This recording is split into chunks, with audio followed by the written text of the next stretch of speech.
Hey guys, I'm Dov, and today I'm back with more Total War Warhammer 2 multiplayer action, and we're here today with the Dwarves, going to be taking on the Tomb Kings.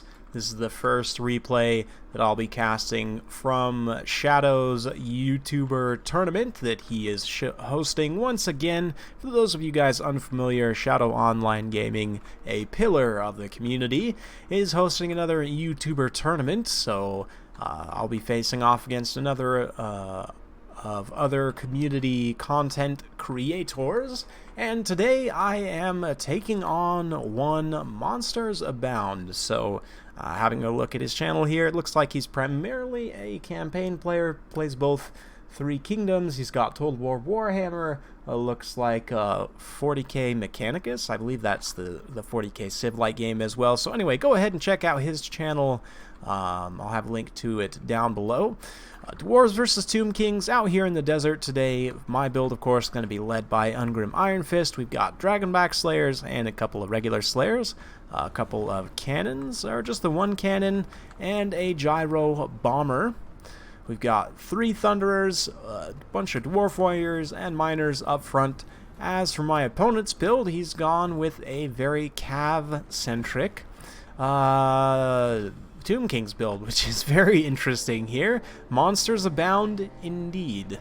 Necropolis Knights here. We've also got Ushabti Greatbow, led by High Queen Khalida, a Lich Priest, a Lore of Nekara, rocking just a couple spells here. We've got, let's see, Incantation of Desiccation and Skullstorm.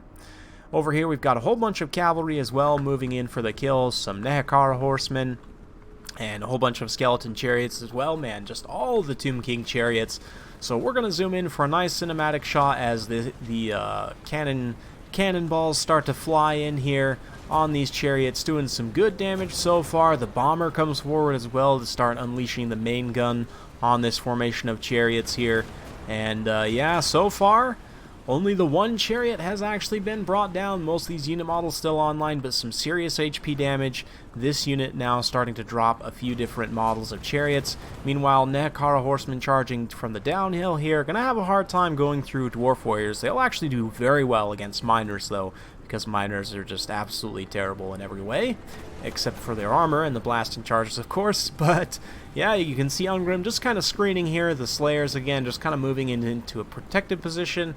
Meanwhile, the Necropolis Knights are going to be sandwiching some Miners up on the high ground, but Khalida gets into a position where she just gets lit up by some Thunderers. Skullstorm goes off, just rips apart this unit of Thunderers here, but likewise, these Thunderers punishing the Lich Priest quite badly as well. So pretty good results so far. And yeah, it's going to be pretty decent for those skeleton chariots. Some of them getting taken down, others getting some good kills in so far. But this looks like maybe a bombing run opportunity. Nope, doesn't look like it's actually going to happen. But Khalida, on the other hand, just getting absolutely gunned down here by this concave of blasting charges. Because this is the... I forget what map this actually is, but because of the terrain kind of forcing her into a little bit of a hot gate situation here, you can see there's like some choke points and stuff. It's going to be a bit tough. The Necropolis Knights do get into some of these Dwarf Warriors over here, and some of the Miners do some good damage. They finally were able to punch through and get on these Thunderers, but it is a little bit late. Khalida has taken a lot of damage from those Thunderers already, so those Necropolis Knights just needed to probably punch through a little bit earlier. You can see the Ushabti Greatbow starting to focus the Gyro Bomber. Again, just a little bit too late there. Gyro Bomber doesn't have a lot of HP, but has already been able to do a lot of damage to the chariots and to Khalida herself. Khalida not really going to hold up for too much longer, So yeah, at this point, it's just a matter of wrapping things up. Khalida's pretty much down. The Slayer King and the Thunder is firing in from the high ground there. Nehekara horsemen kind of pushing through up to the high ground there. But it's just a bit tough. You can see plenty of Slayers still left on the field. There's not really a lot that can take them down. Cannon switches over to the Ushabti Greatbows to try and keep them from finishing off the Gyro Bomber, but honestly, I've pretty much got my values worth from the Gyro Bomber already, so not really too worried about that at this point.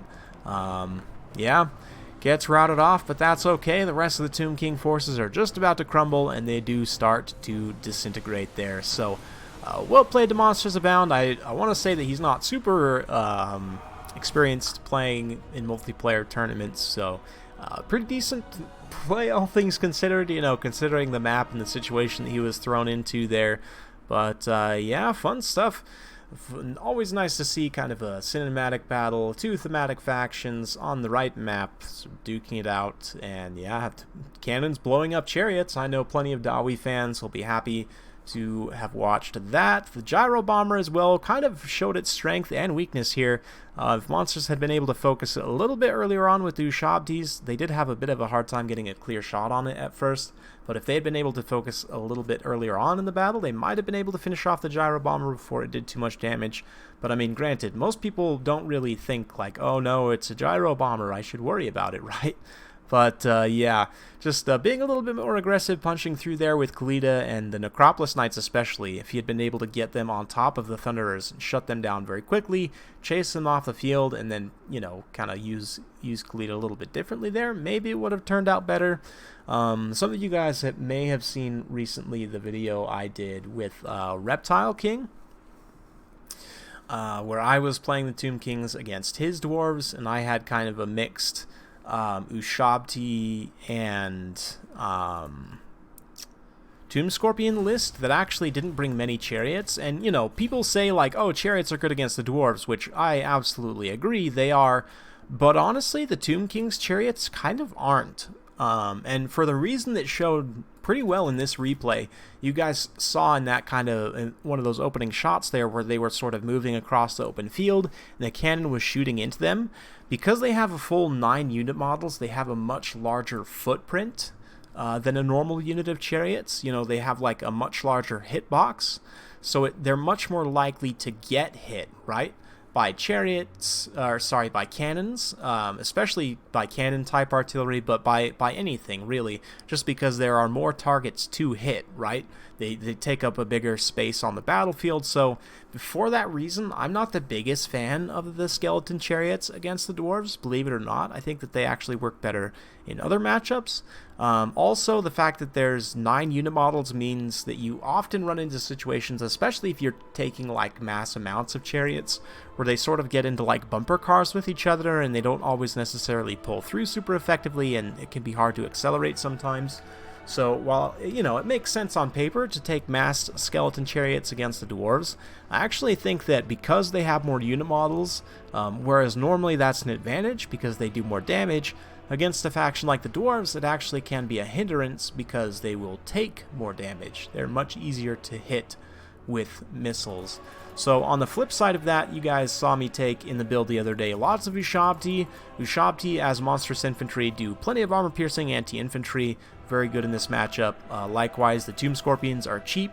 They have a relatively small hitbox, and also because of their animations, they can be, I should say, extremely hard to hit with missiles. So for that specific reason, I do like to take them quite a bit in this matchup. 2 especially can be a lot for the dwarves to deal with. The single model chariots, obviously, like a character on a chariot, it's going to be decent against the dwarves, right? Because it's only a single model target. You can kind of run in, run out, go wherever you need to. And then obviously from there, I like to take skeleton spears, even though, you know, skeletons aren't going to win by any means. The skeleton spearmen just have a slightly higher melee defense, so they'll die a little bit slower. And then I'm a big fan of the skeleton horseman archers, as you guys know. You can kind of come in and counterfire Dawi artillery pieces. You can shoot at slayers and stuff. And then from there, you know, kind of whatever you want. You could take a couple carrion. There's a few different things you could do, but generally I would say this is a pretty decent anti-dwarf build as the Tomb Kings. Let me know what you guys think in the comments down below, though. Definitely, some people think this matchup is in the dwarves' favor. Some people think this matchup is in the Tomb Kings' favor. Personally, I think if the Tomb Kings players playing their cards right, it can be very, very tough for the dwarves to defend against the just grinding assault of the Tomb Kings. But at the same time, you can definitely do some different things.